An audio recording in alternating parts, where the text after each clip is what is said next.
underdogs. If the Cavs make the finals, they'll be underdogs. But we saw the Cavs beat what was up to that point in time the greatest team in NBA history, 4 out of 7. So the idea that they can't do it is absurd. But is it a 3-team race? Basically, since the third week of the season, I thought it was a 3-team race because I thought Houston was in it. I still feel that way. Now, San Antonio is a bit of an X factor because we haven't seen them fully healthy this year. And like we might not ever see them fully healthy this year, but we also haven't seen San Antonio against the Durant version of the Warriors really in a high leverage game, except for, because if you remember last year, Pop rested his guys in one of those matchups. We saw him for 2.5 quarters in the Western Conference Finals last year, and then Kawhi got hurt, and we don't know. But I do believe it's a 3-team race, and I do believe Houston absolutely can win the title this year. I know they're going to be underdogs against the Warriors. They would be favorites against the Cavs, but they could lose to either of those teams. But I think Houston, Chris, we saw him up close and personal. I know you've seen him up close and personal a number of times. I don't see a hole. Like, I don't see going into the trade deadline, I wasn't like, man, you know what Houston needs to add is this. Like, I felt that way about the Thunder once Roberson went down, that they needed to add a defensive wing. I don't feel that way about Houston. What I worried about Houston was their ability to play defense for 48 minutes, but also how they were going to close out games. And what I've seen between Chris Paul and Harden and what they do to close out games, they don't go isolation anymore. One reason why Toronto is better this year, and I think that we should include them in the conversation. They got the best home record in the NBA. They're better on offense. So with me, the question with Houston was, how are they going to be able to close out Golden State? Harden going one-on-one, trying to get to the free throw line, that's not good enough.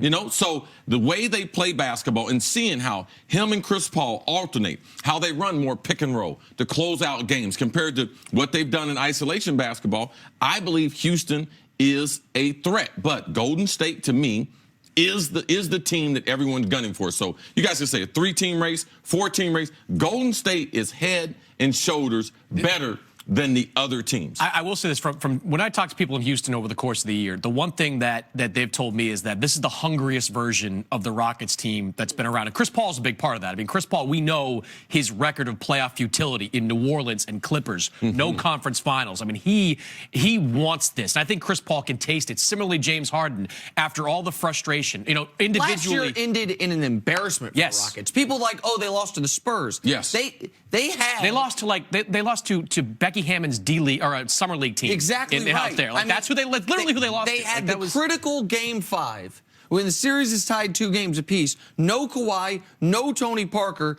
in Houston. Yeah. And they lost the game. Like, it was the Summer League team. You look at the roster side by side. It was LaMarcus Aldridge and the Summer League team. And so Houston has a reason to have a chip on their shoulder. You referenced a team that we almost have a prohibition about talking about on the show, and I want to talk about them for a moment. Toronto. So it's not just that Toronto's got the 3rd best record in the league. There is something to me that's sometimes more indicative than actual win-loss record, and that's point differential. Yeah. Toronto's point differential this year is better than Golden State's. Toronto's point differential is 2nd best in basketball behind only Houston. Why do you think, Mannix, no one, maybe this stage included, actually takes the Raptors seriously as a team, as a championship contender? 2 reasons. One is history. And you talked about the offense, and it's a different offense they're playing this time around, more free-flowing, less isolation heavy. The question is, in the playoffs, is will they just automatically revert to DeRozan, Lowry, back and forth? Because sometimes in the playoffs, teams that play up tempo, it's not that easy. Possessions become more, become at a premium. They don't do it that much. The second part of it is their second unit. They changed the second unit in the offseason. They have been great. But you're asking people like us to count on a Delon Wright, to count on a Fred VanVleet, to count on guys that are having great regular seasons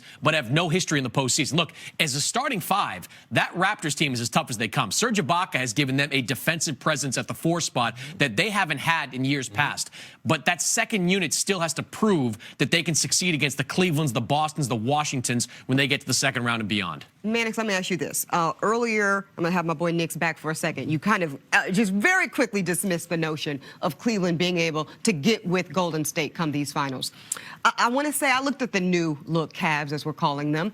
And, yeah, you're right. The odds of them, you know, winning 4 out of 7 are high.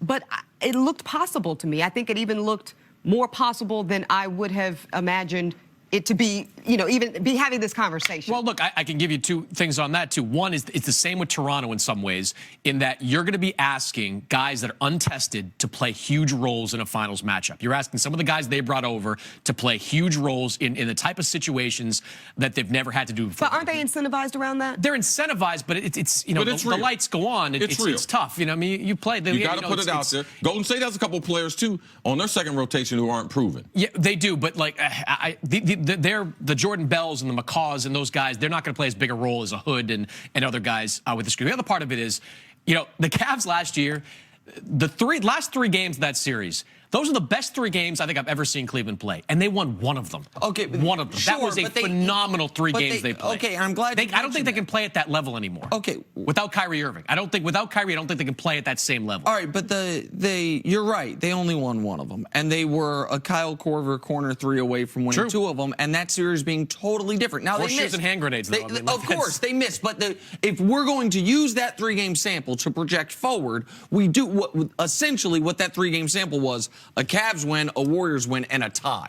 Now, there's no ties in the NBA. The Warriors ended up winning it. That's why they won in 5. But if we're going to use it to project forward, that would say the Cavs absolutely can hang with this team. And the one thing with Golden State, it's why Steve Kerr yesterday decided to have Draymond and Iggy coach the team.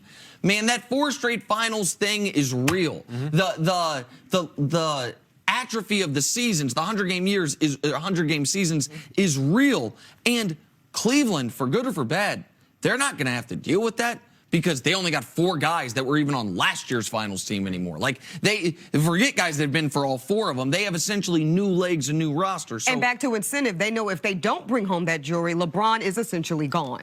For sure. Right, but you can make the argument, a reasonable argument, despite the regular season record, that Golden State's a better team than they were last year. Kevin Durant in his second year with that team, they've fleshed out the bench with some young guys. You can make the argument. I don't care if they win 65 games, whatever it is. That's a better team. You can't make that argument that the Cavs, without Kyrie Irving, are a better team than they were last year. We'll see how they look after 25 games. We'll see. We'll see if they look like a better team in a better position. This is good. Now that I've had to give up Boston, we can do this. Yeah, this is like. By the way, Boston wasn't mentioned. They're 30-1. Boston got any shot to be in this?